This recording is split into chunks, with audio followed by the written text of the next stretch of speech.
ჰიპერლაითემი. პირველი რენტგენი ციფრული სამიზნით მსოფლიოში. მოათავსეთ სენსორი სამიზნე კბილის მიდამოში. ვიდეოში გამოყენებული სენსორი არის ნანოპიქსი. თუ იყენებთ სხვა სენსორებს, უნდა შეიძინოთ სპეციალური სილიკონის საფარი.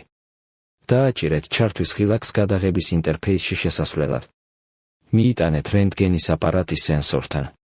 როდესაც რენტგენის აპარატი აღმოაჩენს სენსორს, ნაჩვენები იქნება მანძილი რენტგენსა და სენსორს შორის ეკრანის ზედა მარჯვენა კუთხეში. ნაცრისფერი მიუთითებს მანძილს, ძალიან შორს. ნარინჯისფერი მიუთითებს, რომ მანძილი ზომიერია. ხოლო მწვანე მიუთითებს, რომ ეს არის რეკომენდებული გადაღების მანძილი. გაასწორეთ რენტგენის აპარატი და ეკრანზე გამოჩნდება პოზიციური ურთიერთობა რენტგენსა და სენსორს შორის, როდესაც რენტგენის ცენტრი ემთხვევა სენსორის ცენტრს.